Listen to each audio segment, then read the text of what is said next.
Bonjour à toutes et à tous, très heureux de vous retrouver pour ce nouveau numéro de Agir pour l'environnement, votre rendez-vous hebdomadaire avec l'environnement. Aujourd'hui, on va parler d'énergie et plus précisément consommation d'énergie. Comment arriver à consommer moins d'énergie en préservant notre confort de vie? Bien sûr que c'est possible, agir pour l'environnement au quotidien.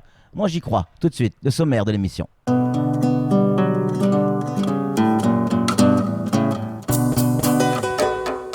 Aujourd'hui, dans ce nouveau numéro d'APE, nous allons tenter de comprendre comment faire au quotidien des économies d'énergie pour préserver nos ressources naturelles tout en maintenant notre confort de vie. Nos équipes sont parties à la rencontre de ceux qui se sont déjà lancés dans l'aventure pour nous accompagner tout au long de cette émission des professionnels du secteur de l'énergie à Mayotte. Et on a le plaisir d'accueillir Franck Simard qui est chef de projet du côté de EDM. On a également Chico Soufou, conseiller pour Espace Info Énergie, et Abdelaziz Aïtichou, chargé de mission à la DEAL. Enfin, des missions, c'est Anne-Constance Onguena qui nous livrera les petits gestes simples qui peuvent tout changer. La consommation d'énergie à Mayotte augmente tous les ans, environ 8%, en raison du nombre de personnes qui vivent sur l'île. Évidemment, ça c'est une certitude, mais il y a aussi la cause de l'évolution de notre mode de vie. Forcément, on consomme plus. On a peut-être un ou deux téléphones portables en plus qu'on laisse brancher. On a peut-être un ou deux ordinateurs, une ou deux télévisions que l'on laisse brancher. Alors comment réduire notre consommation ? Comment réduire nos consommations sans changer nos modes de vie? Quelques gestes simples au quotidien pour faire évoluer tout ça. Comment s'engager durablement? Nous sommes allés sur le terrain pour tenter de répondre à toutes ces questions, car il y a des gens qui se sont déjà lancés dans l'aventure. Une enquête à découvrir tout de suite, une enquête réalisée par Pierre Bellucci, Adèle Laurent, Leslie Vimenet et Abbas Alidi.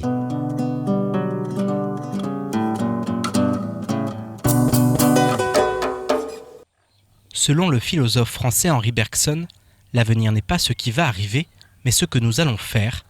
C'est dans cet état d'esprit que s'inscrit la transition énergétique. À Mayotte, l'objectif fixé par le Grenelle de l'environnement est de 30% d'énergie renouvelable en 2020.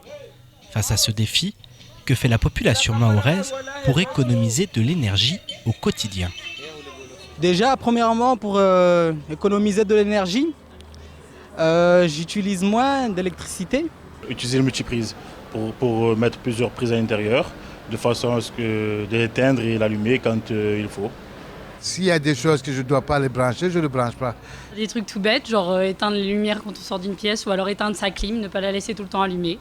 Des clims et ça tourne. En étant un peu plus raisonnable et responsable et puis sobre en termes de déplacement, en termes parfois de confort, mais pas tant que ça non plus. Il n'y a pas besoin de vivre à la chandelle pour économiser de l'énergie en quantité, quoi. Par de petits gestes simples, chacun peut contribuer à la réduction de l'empreinte énergétique sur l'environnement. À Mayotte, les acteurs se mobilisent à travers des campagnes de sensibilisation. Fête de l'énergie, conseils, interventions en milieu scolaire, ampoule LED à 1 €, la population est invitée à changer sa manière de consommer l'énergie. À une foire, j'ai trouvé le petit prospectus de Info Énergie. Et donc, c'est là que je les ai contactés. Pour mener à bien un projet de rénovation énergétique, des incitations financières sont proposées à la population. Aides fiscales, subventions, prêts dédiés aux économies d'énergie. Philippe Cholet a notamment pu bénéficier du soutien des aides Woodari d'EDM pour son projet de rénovation d'habitat. Il y a un total de 10 000 € avec une aide d'EDM qui se lève à 3 000 €. Isolation des murs et des planchers, chauffe-eau solaire, équipement de ventilation, de nombreuses installations se développent pour réduire la consommation d'énergie à Mayotte.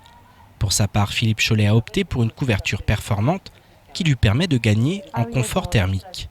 On a doublé la toiture en tôle, donc il y a une deuxième tôle dessus qui est isolée. Et il y a la laine de verre qui est posée sur le faux plafond. Grâce à la tôle qu'on a laissée et à l'air qui circule, si on touche en dessous, il n'y a pas de chaleur. Réduire la consommation d'énergie des logements est un enjeu majeur dans de nombreux pays et sous toutes les latitudes. En réduisant son empreinte énergétique, on diminue les émissions de gaz à effet de serre et participe à la lutte contre le changement climatique. À une heure où cette notion fait l'objet d'une réflexion commune à l'échelle planétaire.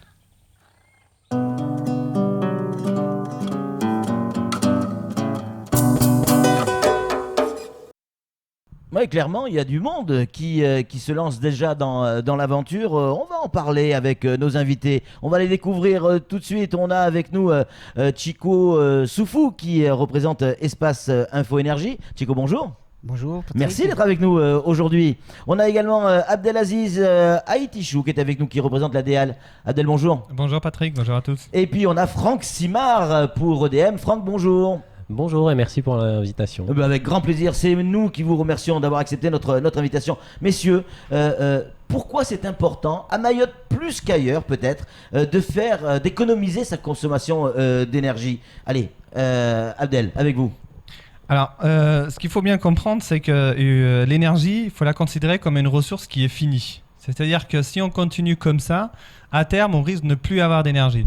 Donc à partir de là... En tout cas, celle qu'on utilise aujourd'hui. Celle qu'on utilise aujourd'hui. Ouais. Voilà. Donc il faut se réorienter vers une consommation qui est efficace, avec un principe du consommer mieux et consommer moins. Ouais. Donc avec ce principe-là, on fait des économies d'énergie, d'abord pour économiser sa facture, soyons aussi terre à terre, et puis aussi pour protéger notre environnement. Ça, c'est très important parce que c'est une conséquence directe. Ouais.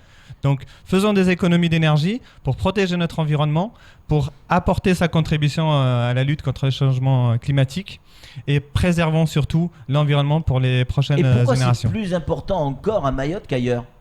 Alors, Mayotte est une île, tout le monde le sait, et la particularité d'une île, c'est qu'on doit importer les hydrocarbures. Aujourd'hui, Mayotte est dépendante à environ 95% des hydrocarbures pour produire son électricité.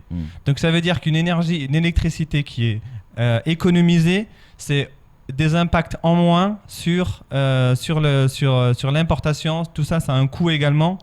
Donc tout ça, c'est des choses positives à la fois pour l'île, à la fois pour son environnement. Ouais. Franck Simard, pour EDM, à Mayotte, on fabrique de l'électricité, je vais caricaturer un petit peu, avec un groupe, avec donc du carburant. Donc on pollue. On fabrique de l'électricité, on pollue. Et plus on va consommer, plus on va polluer. Étant donné qu'à Mayotte, on a ce qu'on appelle un mix énergétique très carboné, c'est-à-dire qu'on importe beaucoup d'hydrocarbures pour produire notre électricité.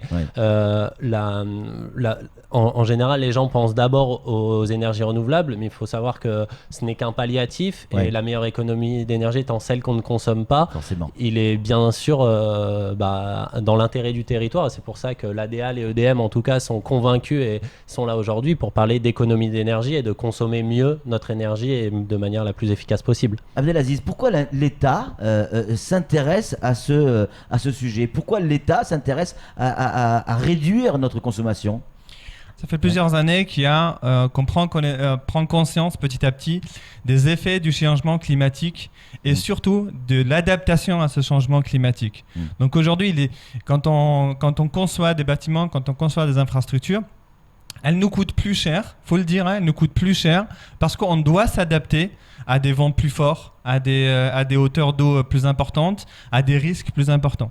Donc là, il y a un coût financier pour la société, mais il y a un coût aussi pour l'environnement. On voit un petit peu les changements climatiques très, très importants partout dans le monde. Et la France a décidé d'être un petit peu un modèle ou de proposer un nouveau modèle. Et à ce titre, elle a promulgué la loi sur la transition énergétique pour la croissance verte en août 2015 avec 2 objectifs principaux. Le premier, lutter contre le changement climatique. Le deuxième, comme vous le disiez en introduction, c'était garder notre mode de vie tout en le décarbonant. En essayant, en faisant de mieux. Et donc, on a 2 axes principaux. Vraiment, les 2 axes principaux, c'est d'une part faire des économies d'énergie. L'énergie, comme je le disais, elle est finie. C'est une ressource qui est finie. Donc, on fait des économies d'énergie. Le deuxième aspect, le deuxième axe, c'est investir sur des énergies renouvelables, qui, elles, sont très bonnes et sont favorables à l'environnement et elles nous permettent de garder notre mode de vie. Alors, il y a aussi une autre réalité, c'est une réalité économique. Si l'État s'intéresse à ce sujet-là, c'est que le fait de mal consommer coûte à l'État. L'électricité qu'on produit à Mayotte, en termes de production, elle coûte plus cher que ce qu'elle est vendue, et il y a une compensation qui se fait, c'est bien l'État qui paye. Oui, tout à fait. C'est le modèle économique de Mayotte. Vous l'avez bien résumé. On produit l'électricité à un coût plus cher que le prix de vente de l'électricité. Et une compensation vient compenser les coûts d'EDM pour produire cette électricité. Et donc, il est intéressant pour l'État et pour la collectivité, pour tout le monde, que ces coûts se réduisent. Et donc, nous, l'intérêt d'EDM, c'est bien sûr pas de vendre de plus en plus d'électricité. C'est simplement d'assurer que tout le monde ait de l'électricité, mais que tout le monde en consomme le moins possible. Et forcément, et pour que ça coûte moins cher à tout le monde. À commencer par nous, avec notre propre facture. Qu'est-ce que fait l'État sur son propre patrimoine ? Il y a toujours des questions pièges sur APE. L'État a plusieurs leviers pour réduire sa propre consommation. Tout d'abord, il faut connaître sa consommation, connaître son empreinte carbone pour pouvoir faire des actions. Donc, c'est parfois des actions très, très simples. Quand on va en pause déjeuner, on éteint la climatisation. Quand on est hors du bureau, on éteint la lumière en début de matinée ou tard le soir. Ouais. Quand on sort à l'extérieur, on éteint son ordinateur. Voilà, on s'équipe en équipement énergivore. Et on le débranche peut-être aussi. Et parfois, il est très utile de débrancher également, tout à fait. Ouais. Et donc, et ainsi de suite. C'est-à-dire qu'on peut, par exemple, faire du covoiturage. Toujours, on réduit notre empreinte carbone. On peut investir dans une mobilité propre. Donc, soit faire du vélo électrique, des véhicules électriques, pourquoi pas. Et donc, c'est toutes ces petites actions-là qui au final nous font des grosses économies quand on prend toutes ces économies sur une durée d'une année par exemple. L'État est présente en termes d'aide pour les entreprises qui ont de vrais projets. Je sais qu'il y a un projet au niveau du port, un gros projet. Vous pouvez nous en parler un petit peu ? Alors, l'État, effectivement, est présent au travers de différents leviers. Oui. Les subventions, par exemple, l'État accompagne les entreprises, notamment les entreprises locales. Tout à l'heure, on a parlé de contributions pour équilibrer tout le système. Ensuite, le projet au port, il consiste, donc M. Simard l'a rappelé, l'électricité est produite à partir des moteurs. Ouais. Donc ces moteurs-là, comme pour les moteurs de voitures, voitures particulières, elles ont besoin d'eau pour refroidir le moteur et elles émettent des gaz d'échappement. Ouais. Donc l'idée, c'est de récupérer la chaleur, soit de l'eau qui permet le refroidissement du moteur. Donc à la sortie, l'eau est chaude et à la sortie des cheminées, les gaz sont également chauds. Donc le principe, c'est étudier la faisabilité technique, économique et financière pour récupérer la chaleur. Et on a 3 options pour utiliser cette chaleur. La première option, ça consiste à produire du froid. Donc on peut produire de la climatisation. Donc cette climatisation qui vient de la chaleur fatale, c'est-à-dire de la chaleur qui partirait dans l'environnement, on la récupère pour faire du froid, ou bien on peut la récupérer pour dessaler l'eau de mer. Donc là, on apporte une prestation supplémentaire pour répondre aux besoins en eau potable de la population, et on peut également l'utiliser pour produire de l'électricité. Est-ce que tout ça, c'est du virtuel, c'est de la théorie, ou est-ce qu'on va le voir tout ça un jour ? Parce que là, c'est du projet, voilà, pour nous, ça reste encore de la théorie. Alors, pour l'instant, c'est effectivement en phase d'étude. Néanmoins, et là, je veux vraiment insister sur ce point, les projets se réalisent. Il faut savoir que la PPE, on a commencé à travailler fin 2015, et là, on a déjà des projets qui se mettent en place. D'accord. Différents, aussi bien de production d'électricité que sur la politique d'économie d'énergie. Ouais. Alors là, on parlait, Franck Simard, on parlait effectivement des entreprises, mais chez le particulier, il y a aussi moyen d'économiser, et il va falloir faire des travaux. Oui, tout à fait. Donc, côté EDM, nous, on conseille déjà nos clients de différentes façons. Oui. Le premier, c'est de promouvoir les éco-gestes à travers un certain nombre de campagnes de communication. On vient de parler dans le cadre de cette émission d'un certain nombre d'éco-gestes, et Madame Onguenard reviendra sur les principaux en fin d'émission. On accompagne aussi et on lance régulièrement des campagnes de communication. L'une va bientôt arriver concernant les chauffe-eau solaires. Et enfin, je finirai par vous dire que on espère bien en juin ou au plus tard en septembre lancer une offre auprès des particuliers pour que lorsqu'ils se rendent au siège EDM, que tous nos conseillers soient formés et puissent prodiguer des conseils adaptés à chacun, adaptés à chaque maison, adaptés à chaque cas particulier et on pourra faire des conseils personnalisés aux Mahorais lorsqu'ils se rendront auprès de nos conseillers clientèle à EDM. Vous aviez lancé à une époque, on s'en souvient tous, ces fameuses ampoules à 1 euro. Ça avait cartonné l'histoire. L'opération ampoule, elle continue. On en avait distribué donc des ampoules LED. On en avait distribué à peu près 50 000 en 2016 et on va en distribuer 60 000 là. Ils sont en cours de distribution entre fin 2017 début 2018. J'aimerais ajouter que pour EDM, la priorité, c'est bien de traiter les apports thermiques, donc les apports de la chaleur du soleil pour pas qu'elle rentre dans la maison. Pour éviter de consommer de la clim, du ventilateur. C'est ça. Donc, on encourage les Mahorais et on finance et on subventionne les travaux d'isolation, les travaux de pose de tôles performantes et même des peintures thermoréfléchissantes qui en fait reflètent la lumière du soleil. Ensuite, dans un deuxième temps, on vient parler des équipements de la maison et là, EDM est également présent en subventionnant de l'électroménager performant, en subventionnant les chauffe-eau solaires, j'en ai parlé, les ampoules, j'en ai parlé. Actuellement, notre offre phare, c'est celle de la climatisation. Il faut savoir que depuis avril 2015, environ 5000 climatisations ont été remplacées en faveur de climatisation A++, donc de climatisation performante qui réduisent les consommations jusqu'à 30%. Alors elles coûtent plus cher, mais justement avec la subvention d'EDM, on arrive à des coûts qui sont sensiblement équivalents ou en tout cas pour lesquels l'économie d'énergie générée sur la facture permet de rentabiliser le surinvestissement en 1 ou 2 ans pour le particulier. Vous parliez tout à l'heure de l'espace info énergie. Alors, c'est un hasard, il est avec nous sur le plateau. Évidemment, c'est Chico Soufou. Chico, bonjour. Bonjour. Espace Info Énergie, c'est quoi? Ça fonctionne comment? Alors, tout d'abord, l'espace Info Énergie, c'est une initiative de l'ADEME, l'Agence de l'environnement et de la maîtrise de l'énergie. Donc, c'est en gros un réseau de 250 agences qui existent un peu partout à métropole et dans les dom-toms. Donc, généralement, l'ADEME s'associe avec que ce soit l'État ou les collectivités disponibles sur un territoire. On a la chance ici à Mayotte d'être en partenariat avec donc du coup la DEAL, EDM du coup, qui subventionne également cet espace Info Énergie. Et elle est également portée par une association, les naturalistes de Mayotte. D'accord. Voilà. D'accord. Donc globalement, l'espace Info Énergie a pour mission de conseil, d'information et d'accompagnement auprès du grand public, auprès du grand public, des particuliers.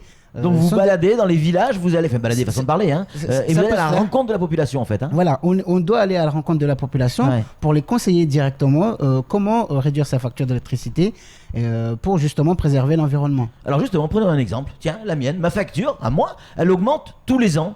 Des fois je me dis on doit me piquer de l'électricité ou il y a d'autres raisons. Pourquoi ma facture elle augmente tous les ans? Est-ce que c'est parce que l'électricité coûte plus cher ou c'est moi qui consomme mal? Alors ça peut être au niveau du particulier qui consomme mal puisqu'il y a le niveau de vie qui augmente. Donc automatiquement il va y avoir une surconsommation. Et puis il y a aussi des fameux éco-gestes à adopter à la maison, avoir une bonne éco-attitude chez soi pour pouvoir réduire sa facture d'électricité. Et du coup il y a aussi est-ce que chez vous avez réalisé des travaux par exemple ou pas.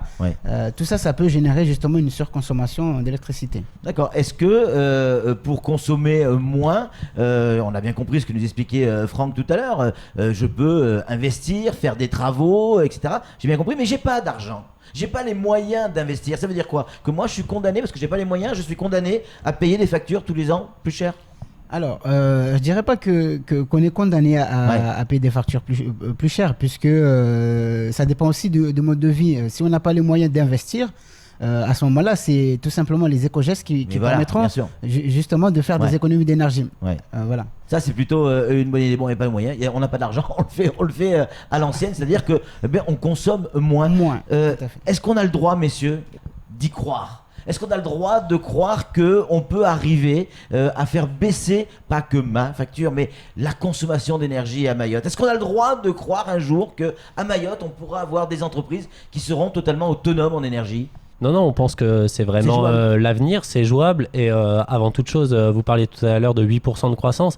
Il faut pas se cacher que les ménages vont avoir un besoin d'atteindre un niveau de confort minimum. Mais je pense que pour nous, côté EDM, si déjà on arrive à stabiliser la consommation d'électricité à son niveau actuel, ça voudrait dire que les gens continuent de s'équiper, continuent de vivre dans des maisons avec de plus en plus de confort, mais tout en maîtrisant leur consommation. Et donc, on sera efficace quand on aura réussi ça. On a appris plein de choses. C'est hyper intéressant. Merci beaucoup, Chico. Merci à Abdelaziz. Merci à vous. Merci également à Franck. On va tout de suite retrouver notre rubrique d'APE.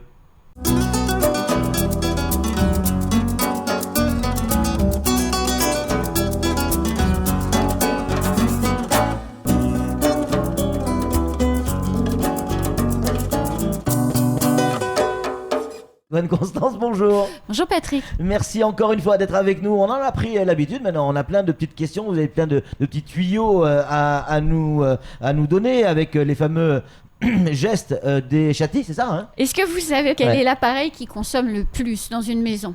Je sais pas, je dirais mon fer à repasser. Non, le climatiseur. Le climatiseur. Oui, et si c'est un climatiseur de catégorie A, il vous coûtera jusqu'à 280 € par an pour 5 heures d'utilisation par jour, ce qui fait même pas une nuit en fait.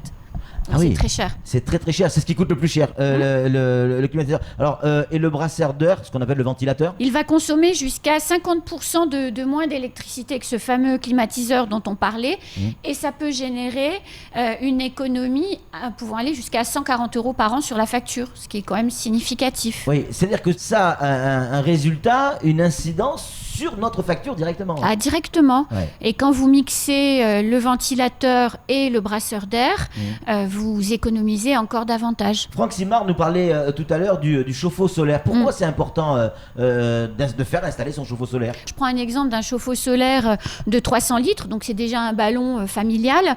Il va vous permettre d'économiser jusqu'à 115 € par an sur votre facture. Donc si on ajoute le climatiseur, le brasseur d'air, le chauffe-eau solaire, on récupère quand même du pouvoir d'achat pour faire autre chose. À ce rythme, c'est EDM qui va me devoir de l'argent. Hein. Non, mais c'est clair, c'est tous ces petits gestes qui peuvent faire que, effectivement, on va diminuer notre consommation. Les ordinateurs, au quotidien, ordinateurs, téléphone, ça aussi, on peut jouer là-dessus. Ah complètement. Et moi, ça m'a beaucoup bluffé quand j'ai préparé cette émission. Et c'est déjà un éco-geste que j'ai adopté.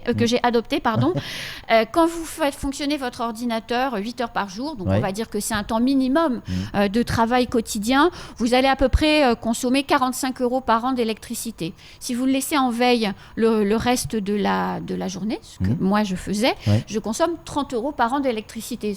Pour rien donc. Pour rien, et c'est quasiment à peu près le même prix. Donc du coup, depuis, je l'éteins et je vais continuer à l'éteindre parce que à la fois, c'est inutile de le laisser en veille en fait, tout simplement. On a rendez-vous avec Echati maintenant, Anne-Constance Echati qui va nous livrer plein de petits secrets cette semaine. Oui, elle en a 5 pour nous, Echati. On vous écoute. Voilà. Alors le premier, c'est d'utiliser des ampoules basse consommation. Franck en a parlé tout à l'heure. Elles vont nécessiter jusqu'à 4 à 5 fois moins d'énergie qu'une ampoule classique, une ampoule standard. 4 à 5 fois moins d'énergie. C'est celle-là, on peut la montrer. C'est celle-là, elle consomme beaucoup moins. C'est des ampoules LED. Et elle coûte plus cher que les autres? Maintenant, significativement, ce n'est plus significatif. En revanche, elles sont plus solides, donc on les change moins souvent. Donc au final, ça coûte moins cher. Encore un secret d'Echati. J'éteins mon téléviseur, j'éteins ma chaîne IFI, j'éteins mon ordinateur, on en a parlé. J'éteins tous les appareils électriques que je n'utilise pas, parce que si je le fais correctement, j'ai 10% de ma facture d'électricité annuelle qui disparaît. Quand vous dites j'éteins, c'est-à-dire que je mets sur veille ou je débranche? Non, j'éteins, je n'appuie pas sur veille, j'appuie sur l'interrupteur marche-arrêt. Et donc, par exemple, la télé, on le fait tous. On est sur son canapé, on est avec dans la télécommande, lit, on a fini, on veut dormir ou faire autre chose. Hop, on appuie sur le bouton alors qu'il faudrait se lever et appuyer sur l'interrupteur. Et on fait encore des économies. Et on fait 10% d'économies sur sa facture. On fait bouillir l'eau. Ce qu'on fait tous, avec une casserole, mais on la couvre, ça bout plus vite, donc on consomme moins d'énergie. On lave ses vêtements à 30 degrés plutôt qu'à 60. Déjà, ça lave aussi bien? Oui. Et puis on n'utilise pas de sèche-linge à Mayotte parce que je crois que c'est clairement inutile. Il fait suffisamment chaud pour qu'on puisse faire sécher son linge. Difficile à dire. Oui, faire sécher son linge sans sèche-linge. Merci beaucoup Anne-Constance Onguena pour tous ces petits conseils. C'est déjà la fin de ce APE consacré à l'énergie et notamment à la consommation d'énergie. Il y aura encore des tas de choses à dire sur ce sujet. On en refera d'autres, c'est promis. Nous on se retrouve la semaine prochaine sur la même chaîne de télévision à peu près à la même heure avec un nouveau sujet. Salut.